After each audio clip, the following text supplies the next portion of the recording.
What's good, everybody? How you doing? Thank you for tuning in today to BYG Bible Studies, the podcast that just wants to bring you messages from God's Word. And today we are continuing the story of God.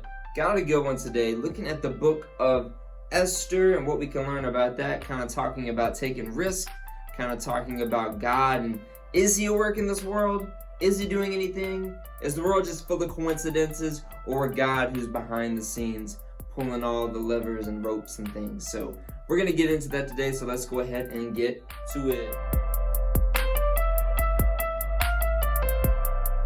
Alright, everybody, today I want to start off by talking about the family road trip experience. Alright, have you ever been on a family road trip?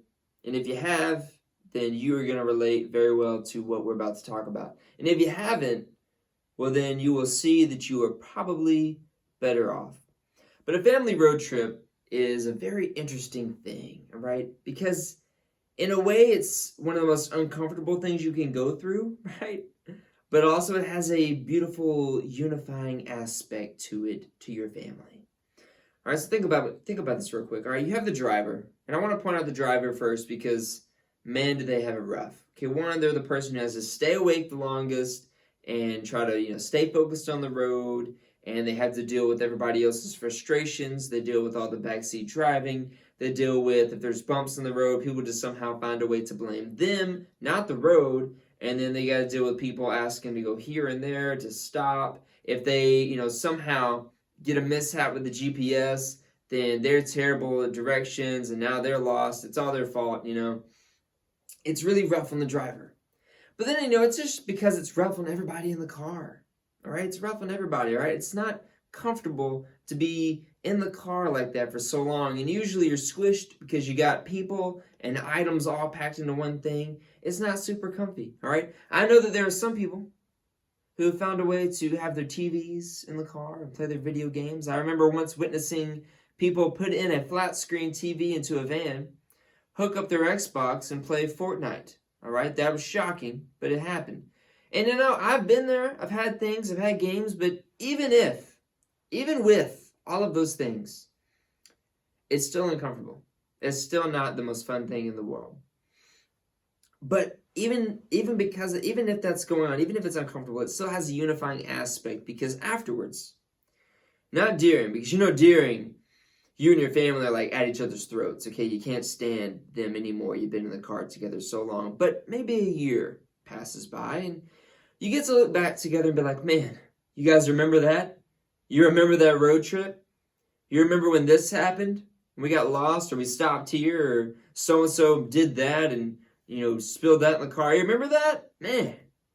So you have those memories together that unify you, but it was frustrating in the moment. It was frustrating in the moment. Now, I don't know what your most memorable road trip is for you, but I know for me is when I got to take part of a road trip from Nashville all the way to Niagara Falls, Canada. That was a long haul. That was rough, okay? I mean, I had all the stuff I needed to pass the time, but I was just so uncomfortable. I was tired of being in the car for that many hours. I didn't really even care if I got to see states that I'd never seen before. I was just ready to get out of the car. It was so long. It was too long. It was so uncomfortable. But me and my family, we get to look back at that road trip and talk about it. Like, man, you guys believe we did that? We were in the car for that many hours. You remember when we stopped there and when we saw this? And wow, that state's very flat, isn't it? We have those memories together. But man, was it uncomfortable. And a road trip, being just one long journey, has all its discomforts, as most journeys do. Most people relate life to a one big journey. And the thing that helps us to get through this journey in life is that God wants to go through the journey with us. God wants to go through the journey of life with His people. He wants to go through the journey with you. And, the road of salvation, the journey of salvation is not absent of bumps and frustrations along the way. All right? The road to salvation is just like the family road trip, okay? It can lead you to question sometimes, God. It can lead you to question the power of Him. It's just like, man, It's a crazy road that has some frustrating bumps along the way. However, this journey with Christ does help us create intimacy with God that you wouldn't have otherwise.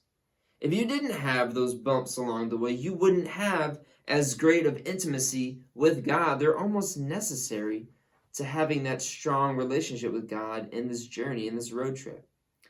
Today we're looking at the book of Esther, and it relates to a tough journey with God, and it's one that is full of truth, and it's full of beauty, and it's a story that we see the nature and necessity of risk, and risk regarding salvation, regarding saving a people. And we get to see the tension in the story between our timing and the timeliness of God. And we also get to look at the multifaceted picture of salvation as God works out his plan through human actions. All right, so today we're looking at the book of Esther, so let me go ahead and set the scene for you guys. Let me remind you where we are in the story of God. All right, you remember that we have some people, the Israelites were in exile. Some of them got to be sent back to Jerusalem to rebuild the temple, okay? So a group left the Persians and goes and starts rebuilding the temple. And we went over the past 2 weeks kind of dealing with them and the things that they went through doing that. But today we're going to focus on the people who stayed in the Persian Empire, the people who stayed there, and what happened with them, all right? The king at the time of the empire of the story is King Ahasuerus. Oh my goodness, his name. Ahasuerus. It's a very hard name. Or some translations say Xerxes. King Xerxes. I'm just going to call him King A today because I don't feel like saying that over and over because it's hard for me to pronounce. So I'm just going to say King A. Or when you hear me talk about the king, you know who I'm talking about. All right, the king at the time. All right. The king at the time in power, he has this kind of argument with his wife. All right. He wants his wife to do something and she doesn't want to do it. And he gets mad at her. And he's like, you know what? Fine then. If you're not going to do everything I say, then I'm just going to go get another wife. And so he then has this empire-wide. He tells, bring them all the beautiful ladies, and we're going to have a beauty pageant. And through this pageant, I'm going to pick a new wife. All right? Instead of you, my wife, who won't listen to me. Okay? So he has this big beauty pageant, and at the time of this beauty pageant, there's this man named Mordecai.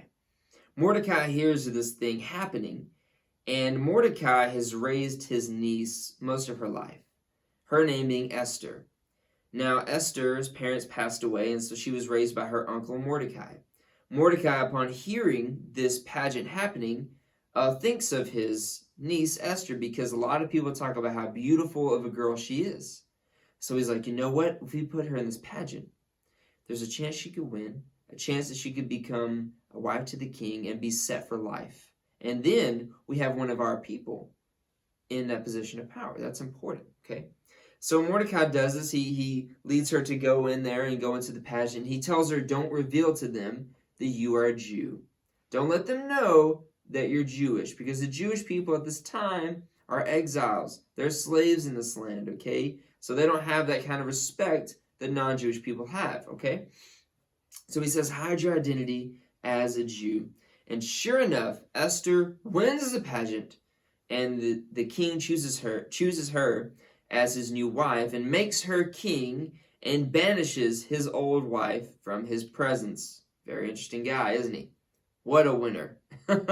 Anyways, so Esther wins this pageant. She's still hiding her identity that she is a Jew. Now, there was this other character that's very important to the story, and his name is Haman. Haman was an advisor to the king, all right? Haman is an advisor to the king, and he doesn't like the Jewish people. And the reason why he doesn't like the Jewish people is because they wouldn't bow to him. Wow, arrogance, okay? They wouldn't bow down to him, and he didn't like that. All right, sorry about that. Anyways, so this guy, Haman, doesn't like the Jews because they wouldn't bow to him. And it all started when a guy named Mordecai, who was also a Jew, didn't bow before him. And upon hearing why he didn't bow, He says, because I'm a Jew, I only bow to God. I don't bow to men like this, okay? I'm not going to do that, all right? And so Haman doesn't like that. And instead of just being mad at the one guy, he's like, let's just take out all these people. Let's just kill all the Jews, all right? That's what Haman wants to do, because one guy wouldn't bow to him because he's that arrogant, all right? So Haman takes his crazy plan to the king. And the king, I guess he's a pushover, he goes with it. He says, all right, do whatever you want to those people. I don't care. Okay, that's kind of messed up, all right? But he does. And so Haman then has the go-ahead to exterminate all the Jews in the Persian Empire. When Mordecai hears of this plan, he's like, oh, wow, this is happening. I can't, this is crazy. This is scary. What are we going to do? He learns of the plan, and he mourns, and he gets the idea. He's like, let's just see if Esther can help us, right? Esther is queen. She is a Jew, even though they don't know it. Let's see if she can help us. So today we're picking up in the book of Esther, chapter 4, verses 6 through 11. So Hathach, which is just Mordecai's messenger, okay? Hathach went out to Mordecai in the square in the front of the palace gate. And Mordecai told him the whole story, including the exact amount of money Haman had promised to pay into the royal treasury for the destruction of the Jews. Mordecai gave Hathach a copy of the decree issued in Susa that called for the death of all Jews. And he asked Hathach to show it to Esther and explain the situation to her. He also asked Hathach to direct her to go to the king to beg for mercy and plead for her people. So Hathach returned to Esther with Mordecai's message. Then Esther told Hathach to go back and relay this message to Mordecai. All the king's officials and even the people in the provinces know that anyone who appears before the king in his inner court without being invited is doomed to die unless the king holds out his gold scepter. And the king has not called me to come to him for 30 days. All right, so let's unpack this, okay? All right. Mordecai tells Esther what's about to happen. He's like, all the Jews are going to be killed. All your people, your family, Esther, is going to be killed. And if they find out you're a Jew, they're going to kill you too. All right, Esther? This is about to happen. Now, you have an opportunity here, Esther. He's asking her, he's like, will you step in and talk to the king? And Esther's like, listen, she hears the plan.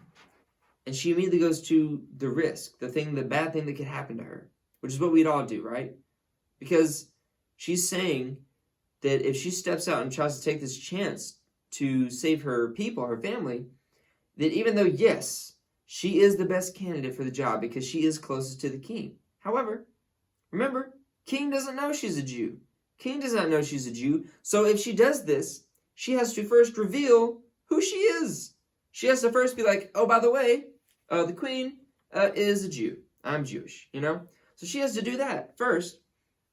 And then at that time, people did not just approach the king. And I know this is a weird thing with us because we don't understand. It sounds kind of silly to me at first, but when you look at it all, it's kind of shocking, all right? The people just didn't walk up to the king, all right? He was always on this like major power trip. So if you approached him and he didn't like it, then he could kill you. He could just kill you, all right? And I'm sure Esther, being the queen, has seen this happen to people. All right, I'm sure she saw people approach him, and he was like, what are you doing just approaching me? All right, I didn't invite you to approach me. What are you doing? Kill him. I'm sure she saw that. And in fact, she says, everybody in the land knows you don't just approach him, because if you do, he will kill you. She's basically saying, if you do this, if you approach him without the invitation, it's basically a death sentence, okay? You don't do that, all right? And you're asking me to do the crazy, risky thing. So there is the risk of being killed, but there is also the chance that she gets to act in faith and all of her people are saved. So she's really got to think that through here, because risk invites discomfort, right? Any risk that you go through invites discomfort. Now, as humans, you have to take a risk. You take risk every day of your life. Some people want to avoid all risk in life, but it is literally impossible, all right? Me sitting here, recording this podcast, I am at risk. There could be an asteroid fly right through the ceiling and just take me out. There could be a car that spins out on the road, comes through this building, and just takes me out right where I sit. There's a risk of that happening. Me leaving my house today, there were plenty of risks that bad things could happen to me. All right? You can't avoid all risk in life. All right? And we really hate risking our comfort. Oh, nobody wants to give up comfort. Nobody likes giving up the good feeling of comfort. I mean, wouldn't you rather have the good feeling all the time rather than doing things like chores or going to work or having an awkward conversation with somebody that you don't know very well? It's like, I would not like to do those things, and I would rather just be comfortable, you know? And so risk, it doesn't seem very appealing at first because you're like, man, I hate giving up my comfort. But anyone out there, if you have ever taken a risk, if you've ever taken one where you might get rejected, or you might miss the shot that you take in a game, and if you, instead of the bad thing happening, the good thing happens, then you know that sometimes things are worth the risk. Sometimes it's worth it. Because maybe you take that risk, and maybe you get the person to go on a date with you, and that is worth the risk of them rejecting you. Maybe making the three-pointer to win the game is worth the risk of missing and losing. It's worth it. It's worth it to give it a shot. Because something great could happen. Sometimes greater the risk means greater the reward. So it would have been pretty easy for Esther to just remain in safety. To remain in the pleasures of the palace, right? And in the pleasures of being queen. I mean, yeah, pretty easy to say, man, I'd have to give that up and possibly just die. Wow, I don't know if I want to do this, right? You know?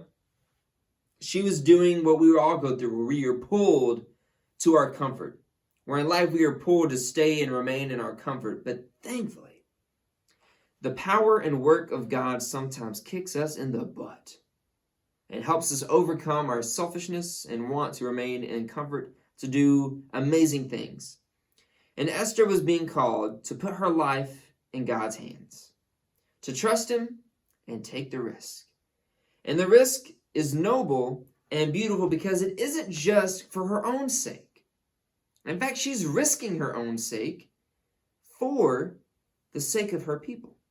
That's what's so beautiful about it.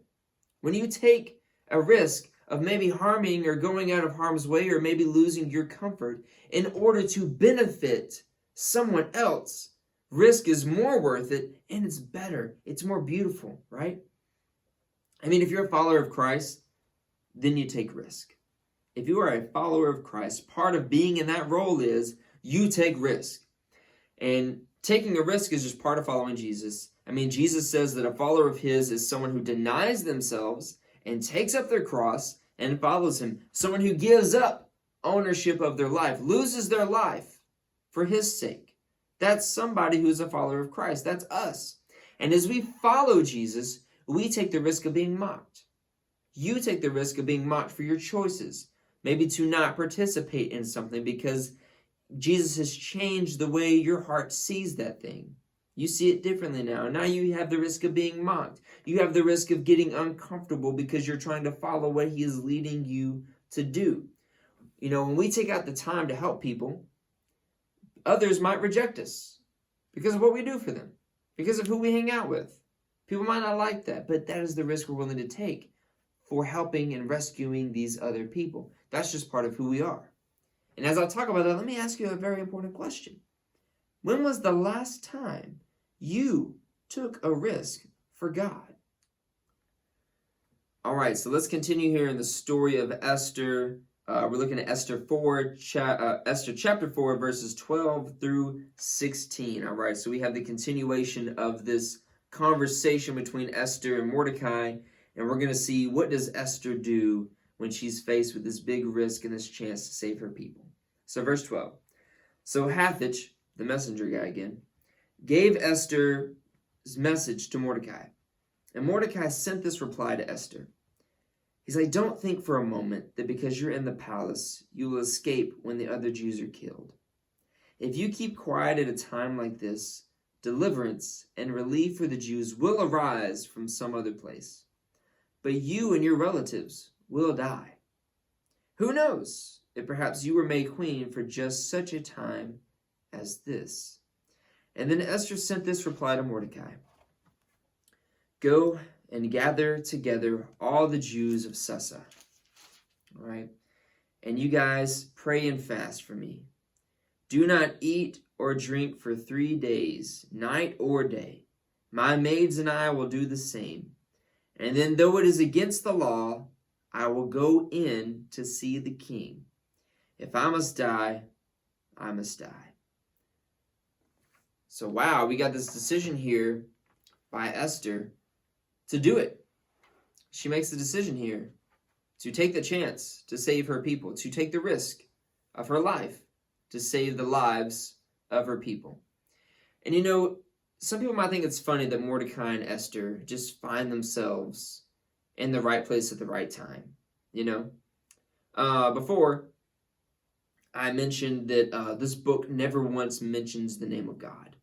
Never wants to say God.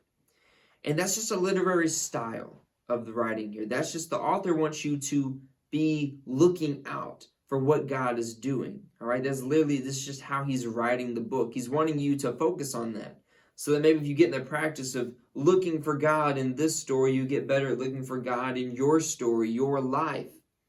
So Mordecai and Esther here just happen to find themselves at the right place at the right time. And I believe in God. And I believe that he is at work in the world. So is this just coincidence? I believe not. I believe no, it is not. Esther comes of age to get married at the perfect time the king is looking for a wife. Mordecai is there to hear about it at the perfect time, all right? And the king likes her more than all the other women and decides to not just have her as a wife, but to make her queen in place of his other wife, all right? And Mordecai, he realizes this. He realizes, wait, Esther might be in this position, and that might be the work of God. You know, he realized that might be the work of God. And we usually don't see God at work in our lives unless we're looking back. You know, in the present moment, things just seem like coincidences and we're just going with the flow. But when we have hindsight, right? Hindsight is 20/20. When we get to see things clearly, we realize that God was at work in our lives all along. Right? That God was working with and through people to work out his masterful plan. I mean, I think about my life and I look back and, you know, in the moments I didn't notice what God was doing, but now I see it. And if you can't do that yet, I mean, trust me, in a few years, you will. You know, how God made your parents the way that they are to help make you the way that you are so that in the position you're in, you can do certain things for him and for his kingdom. I mean, God is at work. He is not just someone just sitting there watching. He's not just sitting there watching me like, oh, you shouldn't do that. No, he is at work in this world. And he was at work here in the story of Esther and in their lives like he is today. And Mordecai shows faith in this. He says, listen, the Jews will be delivered eventually, even if Esther doesn't act. He's like, I just know God. I know he's at work, and I know he's going to deliver his people like he's always done. And Esther calls for fasting and prayer so that the Jews would hopefully find favor with God. I love how it's like people want to be like, this story isn't about God. And you're like, they literally fasted and prayed. I mean, of course it is. Anyways. So they literally fast and pray so that hopefully they'll find favor with God. And even while they were in exile and they were under this oppression at the time, you know, the people still trusted God in this time of distress. And I hope that you can see the work of God in your life. That's very important. And I hope that it leads you to call on him in the present. When you look back and you see what he has done, I hope it leads you to see how you can trust him right now. And how in the future, when things get tough, you can trust him. You know, when you see the work of God in your life, it just blows your mind. How all the dominoes apparently just fall perfectly to the point to make you who you are today. All right, so we have Esther has decided to take action, and we're going to see how that goes for her. So we are in Esther. We're jumping to chapter 7 right now. We're going to read chapter 7, verses 3 through 6. All right. Queen Esther replied. She's talking to the king. If I have found favor with the king, and if it pleases the king to grant my request, I ask that my life and the lives of my people will be spared. For my people and I have been sold to those who would kill, slaughter, and annihilate us. If we had merely been sold as slaves, I could remain quiet, for that would be too trivial a matter to warrant disturbing the king. Who would do such a thing? King Xerxes demanded. Who would be so presumptuous as to touch you? Esther replied, the wicked Haman is our adversary and our enemy. Haman grew pale with fright before the king and queen. And let's jump ahead to verse 10 here. Actually, I want to jump back to verse 9 because this is very interesting.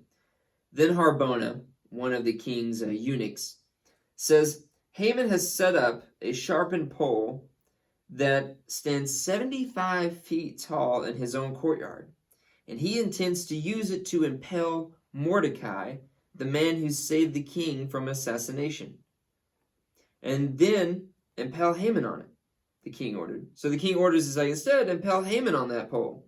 So they impaled Haman on the pole, and he had set up for Mordecai, and the king's anger subsided. All right? And on that day, King Xerxes gave the property of Haman, the enemy of the Jews, to Queen Esther. And then Mordecai was brought before the king, for Esther had told the king how they were related, and the king took off the signet ring which he had taken back from Haman and gave it to Mordecai. And Esther appointed Mordecai to be in charge of Haman's property. Wow! I mean, the story, ends amazingly. Right there, you got all of that. I mean, the story just ends better than you could even imagine. All right, this is how the story ends. And if you don't think God didn't have a hand in it, then I don't know how to help you, honestly. Okay, I don't think I can. If you didn't see it there, I mean, Haman hates Mordecai, right? Because he didn't bow to him, and he makes this huge pole to impale Mordecai on. He has his big plans. I'm gonna kill him. I'm gonna do this evil thing. I'm gonna let everybody know we hate these Jews. I mean, he has this evil plan figured out. And instead, it switches on him. Instead, he is impaled on that pole because of his evil acts. And all of his property ends up going to Mordecai. And the ring that, was a symbol of the power and position that Haman was in is taken from Haman and given to Mordecai. Wow. Oh, wow. That is insane. That is insane that it would all work out that way. You can say coincidence, but I say God. All right? And the story would have been fine if it would have just ended with the Jews not getting killed, right? It still would have been a great story if it's like, hey, Esther says, I'm a Jew. He's trying to kill my people. And the king's like, okay, that's not going to happen. The Jews will not be killed. But instead, we get a redemption process of Mordecai getting everything that Haman, who was trying to oppress him, has. That is insane. That has to be the work of God. That's big redemption right there. That shows God's redemption is big and powerful. Mordecai in his new position also, he has a new position in the Persian Empire now with that ring, and he decides to make some laws to help out the Jewish people. Before, they couldn't defend themselves if somebody tried to attack them, and he makes it to where they can at least defend themselves. Gives them back their dignity, basically. And Esther and Mordecai didn't ask for the riches, but the king saw fit to pour out these graces on them. It's really God pouring out the graces on them through the king. He's working through human actions to do his will. He did that then, and I believe he does that now. He hasn't stopped doing that. We just got to open our eyes to it. And they extend not just the graces didn't just extend on Esther and Mordecai, but it went to the benefit of all the Jews that were still in the Persian Empire. And this is similar to the powerful and beautiful redemption that we look forward to from Jesus. Our lives are being redeemed by Christ as we've accepted salvation. We have imputed righteousness, as we have penal substitutionary atonement, as we undergo sanctification. Just to remind you guys of those things. As we go through that, we are being redeemed, and we know that will come to completion one day when Jesus returns, and we look forward to that day. Come, Lord, please come now. All right, let it happen. And we receive huge outpourings of grace, just like they did here when Jesus died on the cross. And it doesn't only benefit us. but it happens to us so that it can benefit other people. But we have to be willing to take the risk and get uncomfortable like Esther and Mordecai did. They weren't just put in the right place and given this grace as just to benefit them, but to benefit all of the Jews, to benefit all of God's people, to benefit everybody. We haven't been given our graces from Jesus just to benefit ourselves, but to benefit others around us. To not just be selfish, but to take risk for other people. Seeing them as almost more important than ourselves, just like Jesus did, right? God wants to work through us for his people, which is everybody who bears his image, just like he did with Esther and Mordecai. He's wanting to do that through you today. But you have the choice, though. You're not forced to do it, but you have the choice, just like Esther did. And the question to you now, the ball is in your court, are you going to let God work through you and rescue and help the people around you? Guys, thank you for tuning in today. I hope this has been a benefit to you. This has been BYG Bible Studies. Remember that God loves you, I love you, and there is nothing you can do that will change that. You guys have a great day.